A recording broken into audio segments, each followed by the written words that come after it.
Bom dia a todos.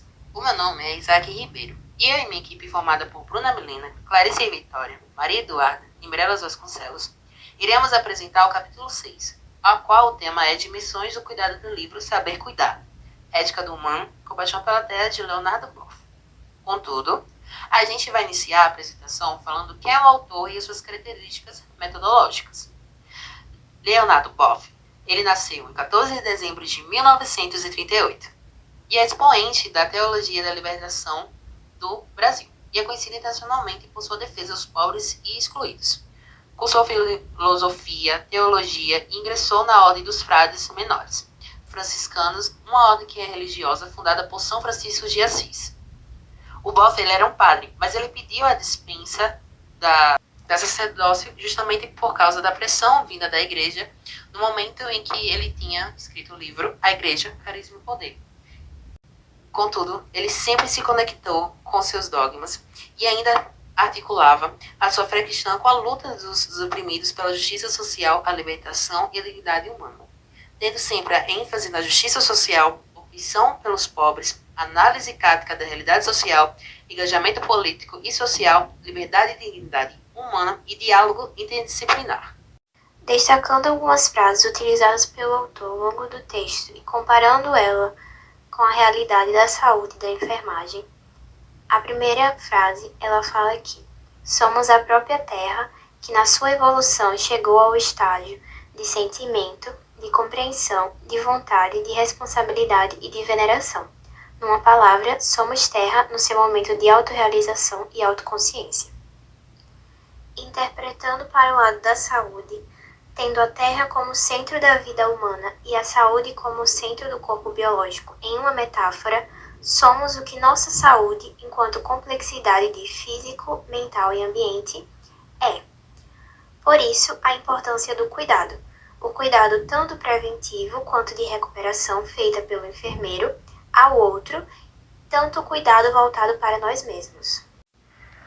Por conseguinte, a segunda frase é: disseram-no enfaticamente, os astronautas, daqui da Lua ou a bordo de nossas naves espaciais não notamos diferença entre terra e humanidade. Entre negros e brancos, democratas ou socialistas, ricos e pobres, humanidade e terra formamos uma única realidade, esplêndida, reluzente e ao mesmo tempo frágil e cheia de vigor. Nesse contexto, podemos entender que o cuidado deve respeitar as individualidades e, ainda assim, entender que o corpo biológico, independente de qualquer questão, deve ser tratado da mesma maneira. Essa comparação fica nítida na última frase do segmento, em que fala que a humanidade e terra formam uma única realidade, esplêndida, reluzente e ao mesmo tempo frágil e cheia de vigor, assim como o corpo biológico e a saúde. Na terceira frase, o autor escreve: sente-se como a mente consciente da terra um sujeito coletivo, para além das culturas singulares e dos estados-nações. A partir de agora, a história será a história da espécie Homo, da humanidade unificada e interconectada com tudo e com todos. A constatação de que a humanidade é interconectada leva à consideração de que fatores, como a saúde, funcionam como uma cadeia, em que só existe sucesso total caso haja comprometimento de toda a comunidade. Um exemplo claro disso é o combate da dengue. Não basta sua casa estar comprometida com cuidados higiênicos para combater a instauração do mosquito da dengue. A sua vizinhança inteira também tem que estar atrelada com esse combate. Na quarta frase, o autor descreve que ter esquecido nossa união com a Terra deu origem ao antropocentrismo, na ilusão de que, pelo fato de pensarmos a Terra, podemos, com justa razão, colocar-nos sobre ela para dominá-la e dispor dela o nosso belo prazer.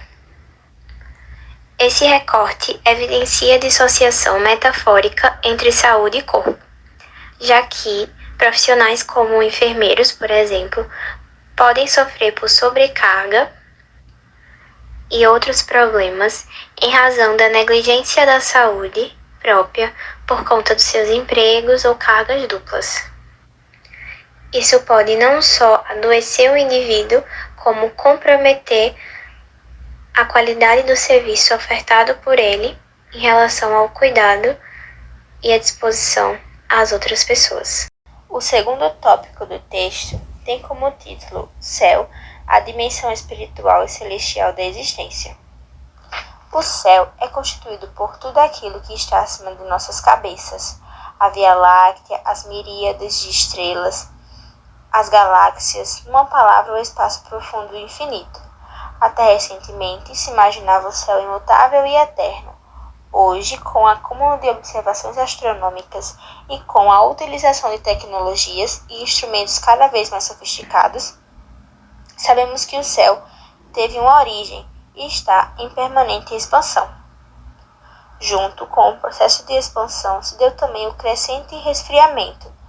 Na medida em que se expandia, criava ordens de seres e relações entre eles cada vez mais complexas e interiorizadas. Quando nos referimos ao céu, representamos toda essa incomentável e misteriosa realidade. Ela excede nossas capacidades, transcende nossas possibilidades de alcançá-la. E, contudo, sempre querendo chegar lá, nosso desejo que é atravessar os espaços infinitos e alcançar os confins do céu. Seguramente é assim porque guardamos a memória ancestral de nossas origens celestes. Embora enraizados no planeta Terra, temos a mente ancorada no céu. Temos o céu dentro de nós. Ele representa a dimensão celestial de transcendência de ser humano. Sua capacidade de ir além nos limites da Terra, seu esforço incansável de sempre ascender e subir mais alto do que tudo.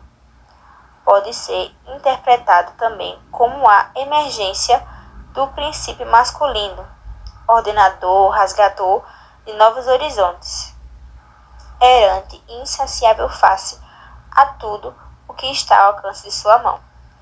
Trazendo essa realidade descrita no texto, da insaciável busca pela perfeição e pelo topo, é importante destacar os cuidados de enfermagem com os pacientes, que sempre está aprimorando e se superando a cada dia, vendo o quanto evoluiu e cresceu os cuidados de enfermagem, onde percebemos que os profissionais estão cada vez se aperfeiçoando e buscando ir além dos limites da Terra. Dando continuidade aos pensamentos do autor, Leonardo fala sobre o céu como uma dimensão espiritual e celestial da existência. Parafraseando parte do texto, Boff fala sobre 4 energias primordiais, que são a energia gravitacional, a eletromagnética, a energia nuclear fraca e a energia nuclear forte, que misteriosamente elas permanecem inalteradas desde o Big Bang, fazendo uma correlação com a existência do universo como um ser consciente e que possui propósito. Ao falar dessas energias primordiais, ditas como leis, Leonardo traz o seguinte questionamento sobre o universo consciente, trazendo-nos a primeira frase desse tópico. Se conhecemos as leis, por que não reconhecer o Supremo Legislador? Correlacionando para o cuidado da saúde, deve-se entender que a comunidade, em sua boa parte, confia em saberes empíricos e em conhecimentos religiosos que atribuem ao cuidado um olhar diferente, como, por exemplo, a crença de que milagres podem acontecer em pacientes terminais, trazendo-lhes a curas não só através da ciência, mas também através de um Deus que corresponde à sua crença, que pode realizar um milagre naquela pessoa. Esse raciocínio sobre o conhecimento empírico e as leis das ciências aplicadas à saúde nos ajuda a ser profissionais mais humanizados e nos leva à segunda frase de Leonardo mencionada aqui, onde diz que o dualismo considera as coisas separadas, enquanto a dualidade as vê como juntas. Trazendo novamente para o nosso ambiente de discussão, que é o cuidado na saúde, percebemos que o conhecimento empírico e o conhecimento religioso dos usuários não devem ser tidos como algo separado do cuidado racional e científico aprendido na escola de enfermagem. Pelo contrário, os dois devem andar juntos.